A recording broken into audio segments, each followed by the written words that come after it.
33 বার সুবহানাল্লাহ, 33 বার আলহামদুলিল্লাহ আর 33 বার আল্লাহু আকবার। লাস্টে একবার লা ইলাহা ইল্লাল্লাহু ওয়াহদাহু লা শারীকা লাহু লাহুল মুলকু ওয়া লাহুল হামদু ওয়া হুয়া আলা কুল্লি শাইইন কাদির।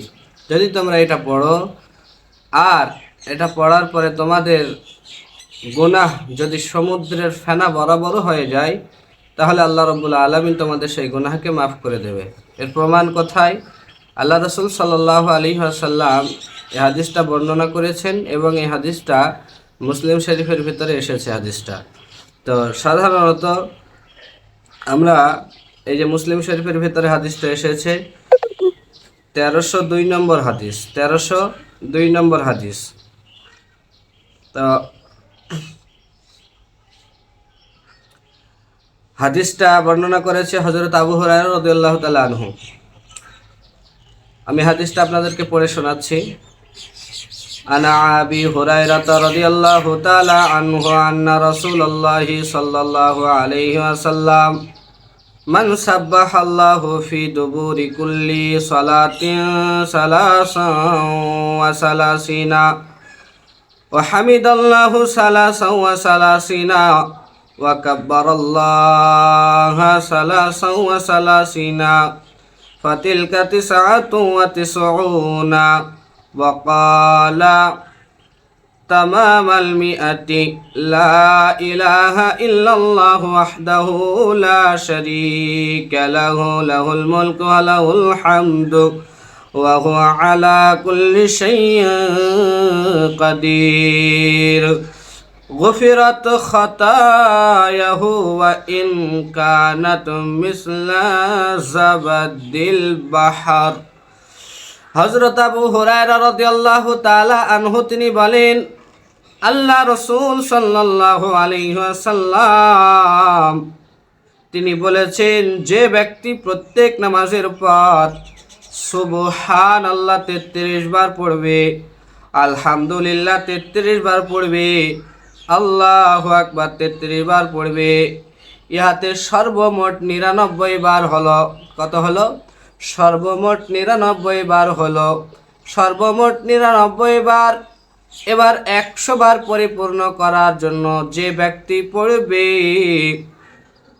যে লা ইলাহা ইল্লাল্লাহু ওয়াহদাহু লা শারীকা লাহু লাহুল মুলকু ওয়া লাহুল হামদু ওয়া হুয়া আলা কুল্লি শাইইন কাদির, এইটা যে পড়িয়া 100 বার পূর্ণ করে, তাহার গুনাহসমূহ সমুদ্রের ফেনা বরাবর হলেও তা মাফ হইয়া যায়। সুবহানাল্লাহ, সুবহানাল্লাহ।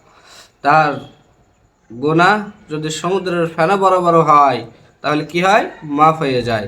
তা আমরা ইনশাল্লাহ যারা নামাজ আদায় করি, আমি তিনাদেরকে বলবো মুসলিম শরীফের হাদিস 1302 নম্বর, তো এই হাদিসটা আমরা ইনশাল্লাহ পালন করব, মানব। প্রতি নামাজের পরে আমরা কেউ কেউ পড়ি সুবহানাল্লাহ 33 বার, আলহামদুলিল্লাহ 33 বার, আর লাস্টে আল্লাহু আকবার 34 বার।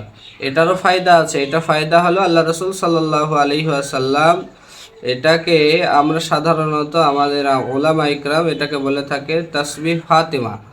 ফাতিমা রাদিয়াল্লাহু তাআলা আনহা বিশ্বনবী সাল্লাল্লাহু আলাইহি ওয়াসাল্লামের কাছে গুলাম চাইতে গিয়েছিল। যে ঘটনা সেটা হলো গুলাম চাইতে গিয়েছিল। তো গুলাম চাইতে যাওয়ার পরে বিশ্বনবী সাল্লাল্লাহু আলাইহি ওয়াসাল্লামকে ফাতিমা রাদিয়াল্লাহু তাআলা আনহা তিনি বলেন, আব্বাজান আপনার কাছে তো অনেক গুলাম আছে, তো আপনি আমাকে একটা গুলাম দেন। আমি বাড়িতে কাজ করে করে জাতা ধরে ধরে আমার হাতে ফোঁসা পড়ে গিয়েছে।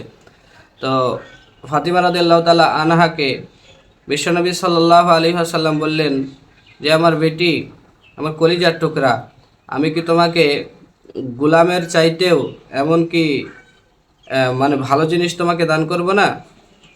গোলামের চাইতেও তোমাকে কি ভালো জিনিস দান করবে না? উত্তম গোলাম যেটা হবে।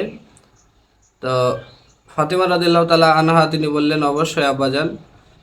তখন বিশ্বনবী সাল্লাল্লাহু আলাইহি ওয়াসাল্লাম বলেছিলেন যে, তুমি প্রতি নামাজের পরে 33 বার সুবহানাল্লাহ, 33 বার আলহামদুলিল্লাহ আর 34 বার আল্লাহু আকবার পড়বে। যদি তুমি এটা পড়ো তাহলে তোমার প্রতিবার যে ওয়াক্তে তুমি পড়বে, যে ওয়াক্তে পড়বে, যদি আসরে, জোহরে, মাগরিবে, এশা এবং ফজরে, এই যে পড়লে জোহর, আসর, মাগরিব, এশা, ফজর, এই যে প্রতি ওয়াক্তে যদি কেউ পড়ে, প্রতি ওয়াক্তে একবার করে পড়ার কারণে জান্নাতের ভিতরে তার জন্য একটা করে গুলাম তৈরি করা হয়।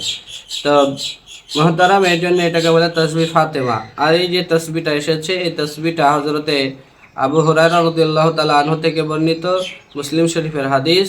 বিশ্বনবী সাল্লাল্লাহু আলাইহি ওয়াসাল্লাম হাদিসটা বর্ণিত করেছেন। হাদিসটা আপনারা পেয়ে যাবেন মুসলিম শরীফে 1302 নম্বর হাদিস। তো হাদিসে বর্ণিত হয়েছে সুবহানাল্লাহ 33 বার, আলহামদুলিল্লাহ 33 বার, আল্লাহু আকবার 34 বার। এটা পড়লে 99 বার হলো। আর 100 বার পরিপূর্ণ করার জন্য আপনি পড়বেন লা ইলাহা ইল্লাল্লাহু ওয়াহদাহু লা শারীকা লাহু লাহুল মুলকু ওয়া লাহুল হামদু ওয়া হুয়া আলা কুল্লি শাইইন কাদির।